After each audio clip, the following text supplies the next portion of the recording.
Estamos haciendo aquí feas sucias y malas. Hoy estamos invirtiendo un poco los horarios de entrevistas que solemos hacer, porque vamos a ir primero al plano internacional, pero en realidad nos vamos a quedar aquí muy cerquita, porque nos vamos a quedar en este plano regional. Hoy para hablar muy particularmente de Brasil, que es uno de los países que va a elecciones este año, donde Luis Ignacio Lula da Silva busca su cuarta presidencia, donde se enfrenta nuevamente al apellido Bolsonaro, donde podemos decir que hay una polarización también muy profunda en ese electorado y en estas democracias que hemos construido de alguna manera y con sus limitaciones. Y nos visita hoy quien está aquí en la Argentina, que vive en la Argentina, pero que es brasileña y que además es militante del Partido de los Trabajadores, justamente, que es el partido de Luis Ignacio Lula da Silva, el partido oficialista en Brasil. Ella coordina el núcleo del Partido de los Trabajadores aquí en la Argentina. Renata Codas, bienvenida. ¿Cómo le va? Hola, ¿cómo va? Buenos días. Gracias por la invitación. Muchas gracias a vos por venir. Además, Renata es una gran amiga, hemos hecho muchas cosas en conjunto, pero es la primera vez que venís aquí a ser entrevistada. Así es, esperé hasta el último momento de campaña para ir presentar la campaña a las elecciones 2026. Muy bien. ¿De dónde sos de Brasil? São Paulo, capital. São Paulo, capital. Somos muchos ahí. Y sí, unos cuantos, ¿no? ¿Cuántos millones hay? 10 millones mínimo en la ciudad. Wow. Alrededores podemos sumar a 40 millones la provincia, la Gran São Paulo, ya sumamos Argentina. O sea, sería la ciudad y lo que sería, digo, pensándolo desde acá, el conurbano. Exacto. El AMBA de San Pablo, ¿cuántos son? Y ahí ya llegamos a más de 20, ahí como en Argentinita, Claro. por allá. Y sí, claro, es como un cuarto de Brasil. No solamente el 20, cuando llegás a los 40 así ampliado, Sí. es un cuarto de Brasil y es la cantidad de habitantes que tiene la Argentina. Sí, hay una concentración fuerte ahí en estas grandes ciudades, de un país enorme con más de 200 millones de habitantes. Claro. ¿Hace cuánto que vivís aquí en Argentina? 15 años ya. Un montón. Mira vos, inesperado. Ya, casi un poco de Argentina sos. Ya se puede Y decir. no, en la documentación dice que soy migrante, así que así me siento. Pero tomás mate, por ejemplo, si te cebo Sí, mate, por tomás favor, mate. lo necesito. El programa de la mañana amerita. Ahora nos metemos en el plano político, pero ¿elegís café o mate o vas con ambas? No, vamos con café, brasilero, claramente. Por suerte ahora con la migración brasilera hay mucha oferta de buenos productos por acá. Sí, y con la apertura de importaciones. Claro, podemos decir la migración, la diversidad. Pero un poco caros todavía. Entonces seguimos militando a los amigos y amigas que vienen de Brasil, van a Florianópolis, divertirse, traigan café a sus amigos brasileros que viven en Argentina. Bueno, vamos a militarlos todos. ¿Cuál es la diferencia que notás? A mí me gusta mucho el café. ¿Cuál decís principal punto que notás diferencia entre el café brasileño y el La que se principal, vende acá? estamos hablando de algo muy serio, ¿no? El café Sí, para no, la es una brasileña. charla seria. Es en serio. Por ejemplo, el tostado acá en Argentina tostan con azúcar. Ah, Entonces, torrado. torrado, claro. Entonces es algo que puedes usar café de mala calidad o partes del café de mala calidad y lo disfrazan con un poco de azúcar. Última golosina, el café. Claro. Y el brasilero no. Incluso el brasilero, el que tomamos todos los días, las marcas más tradicionales, si un especialista dice que no es una gran calidad, pero para nosotros ya es un paladar como aceptable, que no tiene el gusto ni muy quemado ni tan dulce. Claro, está bien. Bueno, muy Hay bien. sabor. Allí las diferencias del café. Muy bien, están a pleno en campaña, aunque formalmente no comenzó la campaña. ¿En qué instancia están acá ahora en Argentina? Que están haciendo muchas actividades, porque entiendo hay una fecha límite. Contanos en qué estadio hay en este momento. Bueno, hay dos instancias que estamos dividiendo la campaña en dos instancias temporales y dos ejes de actuación. La campaña en el exterior es una cuestión particular, que por ahí es más curiosidad que nosotros vivimos cuando somos extranjeros. En Brasil hay actualmente más o menos el Tribunal Superior Electoral, que es el organismo del Poder Judicial que coordina y organiza las elecciones en Brasil. Anunció en los últimos días que somos más o menos 750.000 electores brasileros que viven afuera. Bien. ¿Cuántos? 700. 150.000, Okay. más o menos, y la expectativa que llegue a 800.000 electores afuera del país. Bien. Las últimas elecciones ganó bastante visibilidad esa cuestión porque fue un voto más decisivo, con más participación, porque el voto sigue siendo obligatorio cuando vivimos fuera del país, pero la justificar la multa son cuestiones razonables, como no es tan complejo hacerlo, pero es necesario hacer un trámite. Y por eso estamos en esa etapa, hasta 6 de mayo, que es el plazo que el Tribunal Superior Electoral nos da para lo que llamamos transferir nuestra residencia electoral, transferir el título de elector, que acá, creo yo, decimos empadronamiento. Claro. Entonces tenemos que entrar en una página, los que vivimos afuera por lo menos 3 meses y sabemos que vamos a estar en octubre afuera del país, hay que entrar en una página web de TSE, hacer un entretenimiento y transferir, o también está la posibilidad de sacar por primera vez el título, empadronarse por primera vez, sí. quien tiene 16 años y cumple hasta octubre, puede ya empezar a votar. No es obligatorio de 16 a 18, pero a partir de 18 sí. Entonces, es el momento de clave para la campaña, porque todo lo que hagamos en agosto, a partir de agosto en la campaña, depende de tu universo. Mi universo tiene que ampliarse. Bien, ¿no? Es decir, que si sos brasileño o brasileña, vivís en la Argentina, tenés hasta 6 de mayo, ¿es? Exactamente. 6 de mayo para empadronarte o para transferir tu título electoral para poder votar. Exacto. Bien. Hay algunas particularidades que pasan en Argentina y otros países también, que es los lugares de votaciones, donde se vota, que es un problema después para el segundo semestre, pero cuando el brasilero o brasilera de Rosario, por ejemplo, que venimos de ahí, que hay una comunidad brasilera muy grande, en Rosario por lo menos hay 6.000 brasileros, y en Ciudad Santa Fe más o menos 1.000, la gente tiene que inscribirse, poner su local, pero ahí al momento de poner dónde voto, localidad, no aparece Rosario o Santa Fe, aparece Buenos Aires. Porque hay 4 lugares de votación en todo el país, en Argentina, para toda la comunidad brasilera, que sumamos alrededor de 70.000 brasileros y brasileras en Argentina. 70.000 ahí solamente en Argentina, ok. Claro, y votamos en 4 lugares del país. ¿Cuáles son? Buenos Aires, capital federal, Mendoza, capital, Córdoba, capital, y Portuguazú. Portuguazú. Sí. O sea que, claro, porque entiendo que después de Buenos Aires, tanto ciudad como provincia, vos me corregís, que es la mayor cantidad de brasileños está en esta zona, la segunda mayor cantidad está en Rosario, en Santa Fe. Sí, hay 2 grandes nichos de la población brasilera. Una dividimos en las zonas más de frontera, tiene que ver con Corrientes y Misiones, que son 4 o 5 grandes ciudades que tenemos, y después dividimos otro tipo de concentración urbana, que es en algunas ciudades que tiene concentración de servicios, universidades, cultura. Entonces tenemos un fenómeno que La Rioja, que tiene más de 1.000 brasileros que están vinculados a la Universidad de Medicina, privada y pública ahí. Y después tiene grandes ciudades, pero la concentración. El fuerte está en la provincia de Buenos Aires, que concentra más del 60% de la población brasilera, Ciudad de Buenos Aires, y sumamos a Santa Fe, que ahí tenemos Cava, Rosario, La Plata, Mar del Plata. Claro. Como nuestros principales focos, incluso de campaña, pero hay puchitos en el AMBA.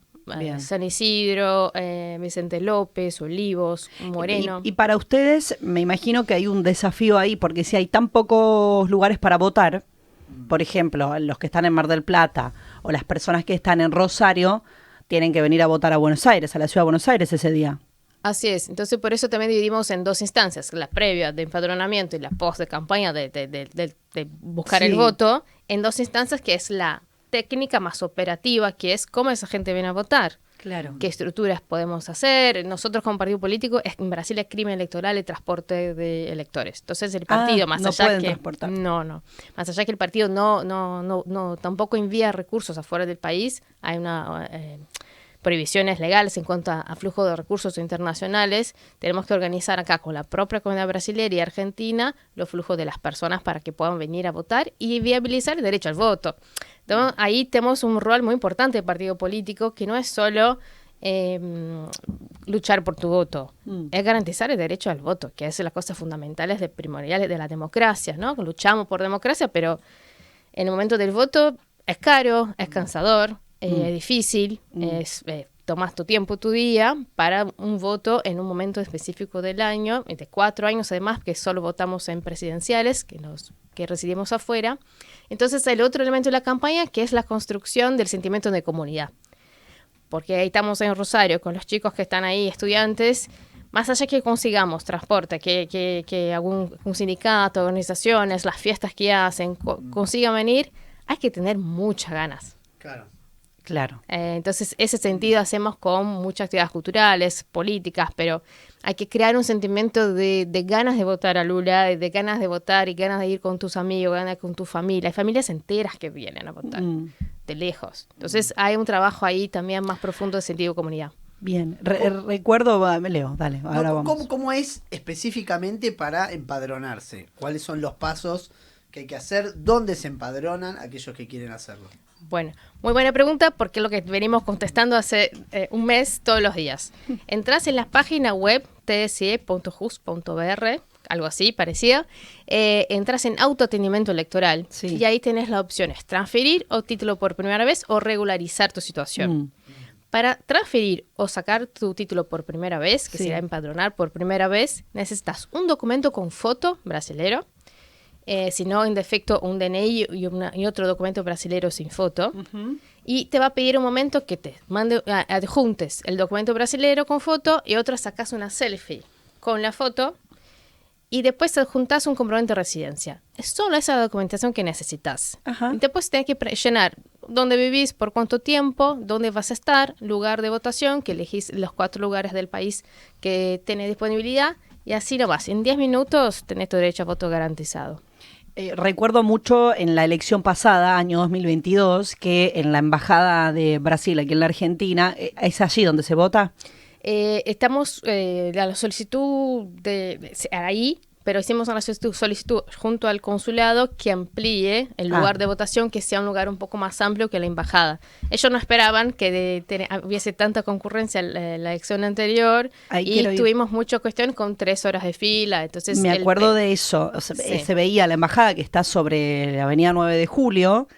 Cerrito. Y había una fila en Cerrito, había una fila muy impresionante aquella vez, que tuvo muchas demoras, y bueno, entiendo que claro, porque venía gente incluso, no solo de quienes vivían acá en la ciudad de Buenos Aires, sino esto que estás contando, Renata, ¿es así? Sí, porque por primera vez pudimos movilizarnos y hacer campaña electoral. Entonces, eso también la importancia de la presencia de un partido político afuera del país, que acá decimos núcleo, ¿no? Como partido afuera se llama núcleo del partido. ¿Por qué eso? Movilizás, creas sentido de comunidad, entonces la gente se organiza, la comunidad argentina también organiza, la comunidad argentina es muy devota a Lula, también acompañan a los estudiantes y las familias a venir a votar y la embajada no estaba lista para tamaña adhesión. Entonces hicimos 2 trabajos de incidencia con el consulado, que es, un lado, abrir una sede electoral en Rosario. Y hicimos esa solicitud y se espera que después de la fecha de empadronamiento se pueda recibir una respuesta formal y que encuentren otro espacio físico para hacer las elecciones. Bien. Porque también tenemos un tema de seguridad. Como ustedes saben, tenemos más de 100 prófugos brasileños condenados por la Suprema Corte Federal de Justicia,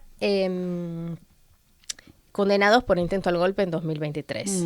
Hay más de 100 prófugos acá y uno ya tuvo concedido asilo político. Entonces el Estado argentino declaró ya hace algunas semanas que hay perseguidos políticos en Brasil. Y todos están acá, con recursos, empresarios, organizados no políticamente, pero sí económicamente, empoderados. La seguridad nuestra, más allá de que ser migrantes ya es más riesgoso en este país, estar arraigado, estamos como mucho más expuestos a conflictos entre la comunidad, a la ciudad polarizada. Y las últimas elecciones, la verdad, fue una fiesta roja en la puerta del recuerdo. Entonces, este año tenemos que cuidar a los nuestros y a los demás, todas las personas, en un espacio más adecuado para el voto. Bien, bien. Es Renata Codas quien nos visita. Ella coordina el núcleo del Partido de los Trabajadores aquí en la Argentina y están impulsando el voto a Lula da Silva aquí justamente en la Argentina con los 70.000, ¿dijiste? 70.000. 70.000 brasileños y brasileñas que viven aquí en nuestro país. El Partido de los Trabajadores, me gustaría ir un poquito allí porque este año cumplió, si no me estoy equivocando, 46 años de existencia. Vos, bueno, lo integrás hace algunos años. ¿Cómo está compuesto, cómo está conformado ese partido? ¿Cuál es la relevancia del Partido de los Trabajadores en Brasil, que es un partido histórico, que es el partido de Lula da Silva, que tiene además esta mirada, este nombre, ¿no? Que dice mucho, pero que al mismo tiempo ha tejido también algunas alianzas, incluso en la última elección, con otros partidos para la elección de Lula. Es decir, el Partido de los Trabajadores no fue solo, sino que fue con otros. ¿Qué dirías del Partido de los Trabajadores? Mira, incluso la pertenencia partidaria en términos de militancia es bastante nueva. Acá en Argentina hubo una experiencia 2014 y después 2021. Quien era el coordinador en otros tiempos me llama para refundar el partido. Yo jamás había sido partidaria. Había sido como... y ahí reconozco mucha gente actualmente que empieza a decir, no, pero partido hay muchas contradicciones, y esto y aquello. Y justo veníamos de una época que Lula recién había salido de la prisión, después de 580 días preso, sale de la prisión y decide ser candidato. Y estaba enamorado, volviendo a creer en el amor. Entonces dije, bueno, no tenemos nada más que hacer que defender el partido político, de la elección de este hombre y de todo que conlleva su historia. Y ahí para mí queda claro, y realizo en mi persona, pero ahí amplío, que es la importancia del partido político en procesos democráticos. Somos muy críticos del sistema representativo, que los partidos, las estructuras, las peleas internas, pero el momento en que la democracia brasileña tembló, el partido político es un actor fuerte para poder incluso movilizar. Pensar lo que estamos haciendo acá, más allá de militantes voluntarios, si no hay fuerza de un partido político que te convoca, no existe una militancia que no sea una estructura de esa envergadura y de esa relevancia histórica que te convoca para viajar y organizar, que la gente toda salga de su vida para pensar en una elección. Entonces ahí para mí, y ves que la embajada, el consulado tiene sus objetivos, pero no está en las universidades volanteando con nosotros, diciendo a los jóvenes, che, en tal fecha, ni partidariamente votás a Lula, es tal fecha tenés que perdonarte para poder votar, es tu derecho. ¿Qué nace eso? Es la militancia que nace de la alimentación que da un partido político. Y después a nivel nacional, para ganar una elección, ¿quién convoca otras fuerzas políticas y puede hacer una alianza tan amplia como hizo Lula, que aún así fue una victoria disputada, ganamos por entre 1 millón y 2 millones de votos, que para Brasil es de poco. Es un partido político con ese nivel de historia y tensionando la pauta política para temas de interés de los y las trabajadoras. ¿Cómo está hoy? Hablabas, de esa elección. 4 años después, ¿cómo ves hoy políticamente a Brasil? ¿Qué perspectivas estás avisorando? Mira, tenemos como buenas perspectivas cuanto a la imagen del presidente y del gobierno. Hay algunas olas que comentábamos antes y banderas que son muy favorables a la población trabajadora. Tuvimos la reducción y la exención de impuestos para personas hasta 5.000 reales, que allá llamamos impuesto de renta, de ingresos, que sería el impuesto a las ganancias. El impuesto a las ganancias, sí. Hasta 5.000 reales, que representa un montón de personas que dejan de pagar impuestos sobre su sueldo, sobre su valor de trabajo. Y después otras cosas, como que vas a Brasil, la medicación de base es barata, hay programas sociales por todos lados que te mantienen una estructura de vida interesante. Pero la vida en las ciudades grandes es difícil, ¿no? Los problemas cotidianos que nos acometen son duros. La basura, el tránsito, la inseguridad, distintas cosas que hacen que la vida sea dura y la sociedad polarizada. Medios de comunicación, redes sociales, que es un problema más global que brasilero. Entonces, es una sociedad que está polarizada, no va a ser una elección simple, más allá que hay buenos indicadores económicos, buenos indicadores sociales. Brasil salió del mapa del hambre, que es un indicador también de inseguridad alimentaria. Pero hay que ver después en la vida de las personas cotidianamente cómo la viven, cómo la disfrutan, cómo lo consiguen. Y para eso hay una nueva ley, una reforma, que es bajar la escala de trabajo de 6 días por un de descanso, que se llama escala 6x1, para bajar a 5x2. Esas son golas que nos pueden favorecer. Te pregunto porque en 2017-18 Temer introdujo una reforma laboral muy regresiva, muy parecida a lo que, en cierto modo, o con algunos aspectos parecidos a lo que se votó recientemente en Argentina, y no se logró dar vuelta en este periodo. ¿Qué pasó ahí? ¿Por qué una reforma laboral? Bueno, ahora estaba impulsando eso, pero ¿qué pasa con ese Congreso en Brasil que cuando lo miramos afuera nos cuesta tanto entenderlo? Sí, es bicameral, entonces tenemos un gran caudal de diputados representando a 20 y pico provincias, una cantidad enorme de diputados, diputadas, más el Senado. en el cual es muy complejo poder generar mayoría y poder tener control sobre los votos. Entonces ahí sí, un gran foco de disputa del gobierno fue con el Congreso, que tenía una parte del centrón, que ustedes ahí nombran siempre también, que son partidos diversos, muy complejos, identitariamente más difícil de negociar porque es según pauta, pero tendiendo a la derecha, una derecha muy fuerte, con muchos recursos, con muchos lobbies, como agro, industria alimenticia, alimentos, ¿no? Como hay una... Y pudieron secuestrar por muchas oportunidades algunas pautas importantes para el gobierno. Entonces ahí, en fin, la disputa con el Congreso siempre es un gran desafío para poder viabilizar políticas públicas, más allá del desafío de manejar 30 ministerios. Claro. Es Renata Codas quien nos visita. Claro, el centrado se les llama a estos partidos que de alguna manera en realidad lo que discuten son sus propios recursos, claro, y a veces se van acomodando, pero que forman parte del, podríamos ubicarlo en la derecha, en lo conservador, en lo tradicional. Diga, Leonardo. Pragmáticos, vamos a ponerle ese término. Hay un tramo en el que dijiste, cuando en tu momento de decir, bueno, me voy a poner a militar en el Partido de los Trabajadores, que fue cuando Lula salía de la prisión en Curitiba, en este periodo histórico en el que estuvo preso, en el cual justamente Temer fue uno de los que pasó por la presidencia, después en esas elecciones en las que gana Jair Bolsonaro frente a Haddad, cuando Lula estaba proscripto. ¿Por qué Lula? ¿Qué te pasó a vos en tu vida, en lo que has atravesado, si habías militado políticamente antes?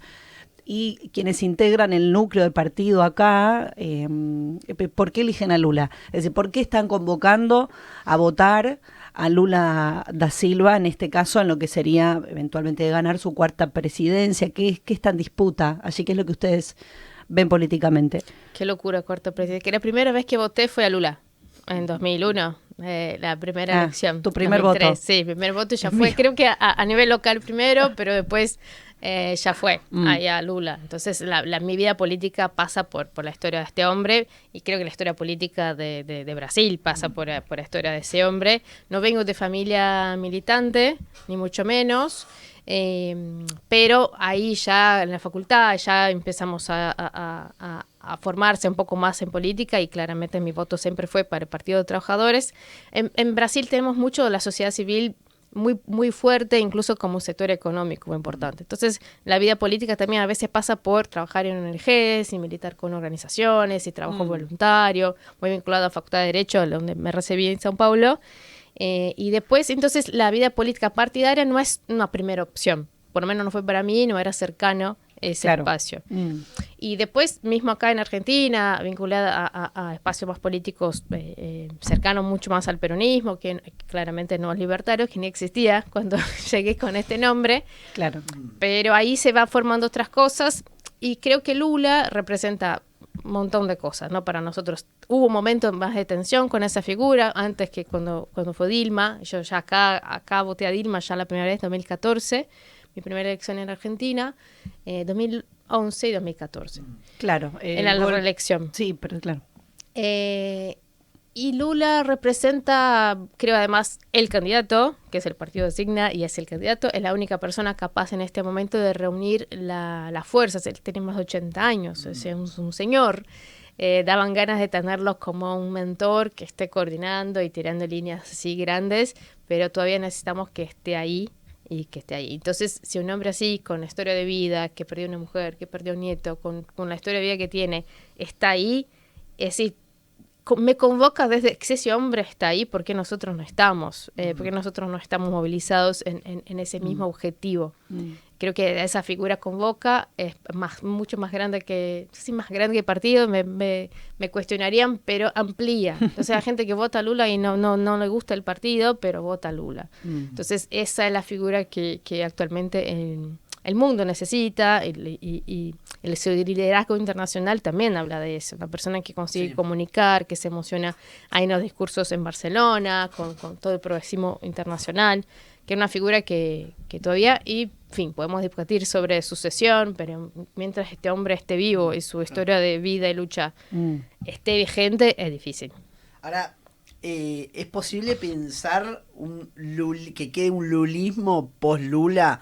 Digo, en Argentina está Perón, que dejó toda una herencia política, ¿no? Que aún con sus diferentes vertientes, con sus diferentes miradas, se mantiene vigente. Post-Lula, ¿cómo ves ese recorrido? ¿Qué puede pasar post-Lula? Deja una herencia, poniéndose Brasil pensando en Getúlio Vargas, que no dejó una herencia, digamos, con la complejidad de todas maneras que pueda tener el análisis de Getúlio. Digo, con Lula, ¿qué pensás que puede pasar? Ya hay un lulismo, porque ya tuvo un post-Lula, que nos imaginamos que iba a volver después de Dilma, ¿no? Porque ya tuvo dos mandatos, ya vino Dilma, entonces por ahí ya era una figura que su mandato como presidente ya podría haber terminado, ¿no? Ya podría haber agotado ahí, podría haber construido otras figuras. La historia nos mostró que era el otro camino, que él volvería y tendría su cuarto mandato ahora. Pero ya hay, creo que un presidente con la figura que fue en su primer mandato, en que hizo la alianza contra el hambre y que pudo sacar millones de personas del hambre, creo que a un caudal de personas que nacieron y crecieron con eso que está. Después que eso que haya transmitido en voto en otras elecciones, vemos que no siempre, claro. ¿No? Pero en 2018 perdimos con Bolsonaro, una figura nefasta, pero veníamos con años de desgaste también, de mucha como que Lula vaya preso, más allá de todo andamiaje de como que pasa con Cristina, un andamiaje político e institucional que vaya contra esa persona. Su imagen fue cayendo y es un trabajo muy sostenido de gasto y de gestión. Ser oficialismo hay que sostener, es complejo, pero también de los medios de comunicación y con la decisión de bajar a un candidato. Por último, Renata, ¿qué pasa con la figura de Flavio Bolsonaro desde que fue erigido como el que va a ser candidato? Ha ido, por lo menos en estas encuestas, en estas intenciones de voto, que siempre tomamos un poco con pinzas, es cierto, pero que nos vamos mirándolas de todas maneras. Ha ido creciendo mucho en cantidad de votos, lleva el apellido de su padre, que además naturalmente eso genera y tiene una base electoral relevante. ¿Qué pasa allí? ¿Cómo está esa elección? ¿Está muy disputada? ¿Está polarizada? Va a segunda vuelta seguro esta elección, a priori, o es lo más previsible. Sería muy raro que pase otra cosa. ¿Pero qué están viendo de esa figura? ¿Les preocupa? Sí, nos preocupa mucho porque siempre contra las encuestas sí ganan y sabemos el listado de las cosas que van a suceder, ¿no? Ya vivimos un 4 años de bolsonarismo y este año, ustedes que tienen ahí pauta internacional a full, es los impactos geopolíticos que tiene para el continente latinoamericano si entra la familia Bolsonaro, aliada número 1 del gobierno de Trump, ¿no? Eso para todo el continente es un problemón. Y después todas las cuestiones económicas, la ausencia del Estado, la destrucción de áreas claves del Estado, desde políticas de salud, cuestionar vacunas, ese combo que viene con esa extrema derecha nefasta que venimos viviendo. Es un hombre que, si bien Flavio es absolutamente inexpresivo en la política brasilera, es un hombre que nadie sabe muy bien cuál de los hijos es, el número 1, el número 2, hay unos que son más combativos, que Eduardo Bolsonaro, que está en su refugio en Estados Unidos tramando contra el propio país. Es Flavio, un poco perfil bajo, y yo creo que en ese caso vale, ¿no? Como que es una figura más de padre de familia, tranquilo, no es lo que se desgasta tanto en los micrófonos. Lo vengo siguiendo un poco más, es una figura terrible, pero es un más buen mozo que los otros hermanos, y yo creo que esto pinta bien. Pero empezaron a salir encuestas que sabemos todos que hasta agosto es muy raro cualquier encuesta, pero empieza en la segunda vuelta a ser el único candidato que disputa con Lula. Entonces nos salta todas las alarmas, que nada está ganado. Como partido transmitimos tranquilidad, que vamos a ganar, vamos por la cuarta elección, vamos a ser feliz de vuelta, mantenernos en un gobierno interesante, progresista, pero no va a ser sin lucha, no va a ser sin disputa, no va a ser sin voto a voto. Por eso también el voto en el exterior gana tanta relevancia, porque imagínate si ganamos por 1 millón, casi 2 millones de votos en la elección pasada, 800.000 votos en el exterior es un montón. Así que Rosario, Mar del Plata, La Plata, Capital Federal, cada uno que vaya a votar, se empadrone y vaya en octubre a las 2 fechas a votar, es súper importante. Muy bien. Para enterarse de toda esta información pueden seguir, ustedes tienen por ejemplo un Instagram, ¿cómo Exacto. es? @ Núcleo PT Argentina. Por allá estamos subiendo videitos de paso a paso de cómo empadronarse, pero también las actividades. La suerte que nuestra comunidad es muy divertida, te hace muy buenas fiestas y muy rica comida. Realmente, Así hemos que, ido alguna vez con Leonardo Martín. además de reuniones políticas, de hablar de política, de juntarnos, de pensar y planificar, siempre de por medio algo lindo. Sale algún samba. Algún samba, nos divertimos, formamos comunidad y la militamos. Muy bien. Renata Codas, muchísimas gracias por venir. Muchísimas gracias a ustedes. Seguimos aquí en contacto y vamos a estar, contando el devenir de todo esto. Renata Codas es a quien ustedes escucharon. Ella coordina el núcleo del Partido de los Trabajadores aquí en la Argentina. Pueden seguir el Instagram para enterarse de lo que va haciendo la comunidad brasileña. Si son brasileños y brasileñas, también, por supuesto, se pueden acercar y ver cómo pueden hacer, por ejemplo, para votar. Nos vamos a ir a una tanda y ya seguimos en Feas Sucias y Malas. Radiográfica. 20 años. 20 años con las patas en la fuente. Recuperando el aire. En movimiento. Construyendo comunicación popular. 20 años sonando a Radiográfica. Déjate atrapar por nuestras redes. Arre. Por Instagram, @radiográfica893. Facebook, Radiográfica FM 89.3. Y en Twitter, @radiográfica893. Federación del Personal de Vialidad Nacional. En las rutas nacionales, dignificando al trabajador y trabajadora vial. www.radiográfica.org.ar. Los clásicos del domingo. Apiladas deportivas por Carlos Zaira. Panorama sindical de Lucas Molinari. Fuentes seguras por Gabriel Fernández. Infórmate desde el pueblo y desde el sur. La Gráfica. Pensamiento nacional y popular. El Ariete. Fuera de la agenda mediática. Historia, derechos humanos, arte, cultura, música. Todos los sábados, de 15 a 16 horas, El Ariete, por FM 89.3, Radiográfica. La Gráfica. Sonido soberano. Una radio nacional Y popular. Te recordamos que tenés que vacunar a tus hijos para protegerlos de enfermedades. Podés hacerlo en hospitales y centros de salud. Las vacunas del calendario nacional son gratuitas y se dan sin orden médica ni turno. Encontrá el vacunatorio más cercano en buenosaires.gov.ar/vacunatorios. Buenos Aires Ciudad.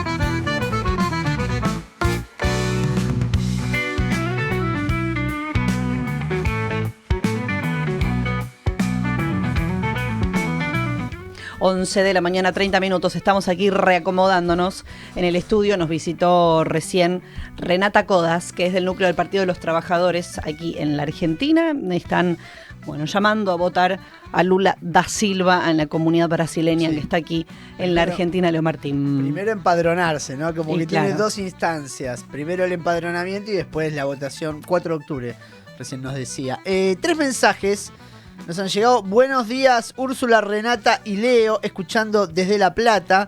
Lo dice Salz. No sé si lo estoy diciendo bien. Después, voy a necesitar anteojos. Perdón que me acerco a la pantalla, ¿no? Pido perdón con la cámara. Josa Macedo nos manda saludos y Hernán Gallar nos dice buen día para todos.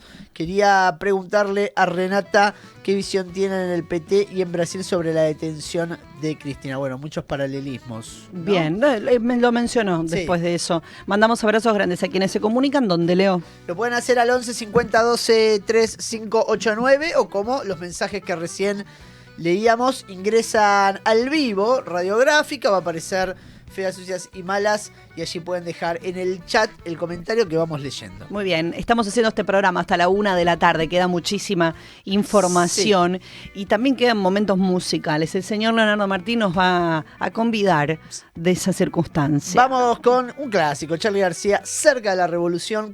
Aquí, 11 de la mañana con 32 minutos, medio programa ya ha transcurrido. Vamos con un poco de música y después nos queda todavía 1 hora y media cargadísima.